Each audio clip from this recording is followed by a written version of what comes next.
ముందు ప్రతి కుటుంబానికి ఫస్ట్ అవసరం తిండి, బట్ట, వసతి. అద్దిల్లైనా డబ్బు కావాలా, అలాగే బట్టలకి డబ్బులు కావాలా, తినటానికి డబ్బులు కావాలి. తమ సంపాదనలో ఫస్ట్ ఈ మూడు చూసుకుంటారు. చదువుని ప్రయారిటీగా ఆ తర్వాత నిర్ణయిస్తారు పేదలు. మధ్యతరగతి కూడా చదువుని ఎక్కడ చేర్చాలి తమ బిడ్డల్ని అన్నటువంటిది ఈ ఆదాయాన్ని బట్టి, ఈ స్కూల్లో మనం ఎఫర్ట్ చేయగలమా, ఇంకా డబ్బులు ఎక్కువగా ఉంటే కొంచెం మంచి స్కూల్లో, ఇంకా డబ్బులు ఎక్కువగా ఉంటే ఇంకా మంచి స్కూల్లో. ఇది ఒక సిస్టమ్, ఇది ఒక విధానం.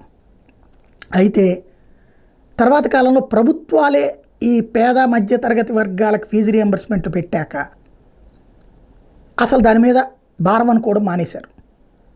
హ్యాపీగా చదివించడం బిగించేశారు. అంతకు ముందుతో పోల్చుకుంటే చదువుకునే వాళ్ళ సంఖ్య అట్లా పెరిగింది ఫీజు రియంబర్స్మెంట్ అప్పటి నుంచి.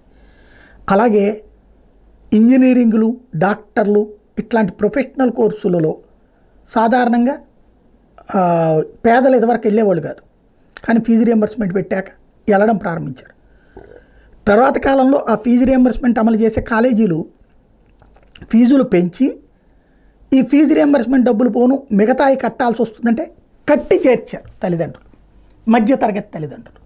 తద్వారా ఒక ప్రయోజనం అయితే నడిచింది. ఇప్పుడు విద్యాదీవెన ఏడాది అందకపోవడం అందామా అంటే ఫీజు రియంబర్స్మెంట్, వసతి దీవెన, విద్యాదీవెన, లేదా అసలు సంపాదన తగ్గిపోవడం వల్ల అందామా, 10th తర్వాత డ్రాప్అవుట్స్ జరుగుతున్నాయి, పెరుగుతున్నాయి. ఇది మనం చెప్పట్లేదు. నారా లోకేష్ గారు తాజాగా రివ్యూ చేసిన అంశాన్ని ఈనాడు హైలైట్ చేసింది. ఇంటర్ విద్యార్థులకి మధ్యాహ్న భోజన పథకానికి సంబంధించినటువంటి ప్రసంగంలో 10వ తరగతి పూర్తి చేసిన పేద విద్యార్థుల్లో డ్రాప్అవుట్స్ ఎక్కువగా ఉన్నారు. ప్రభుత్వ కళాశాలలో మధ్యాహ్న భోజనం అందించడం ద్వారా డ్రాప్అవుట్స్ను కొంత తగ్గించే అవకాశం ఉంది. ఇది ఆయనే చెప్పారు.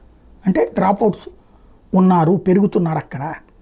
ఇప్పుడు ఆలోచించాల్సింది ఫీజు రియంబర్స్మెంట్ అనేటటువంటిది చాలా ముఖ్యమైనటువంటిది.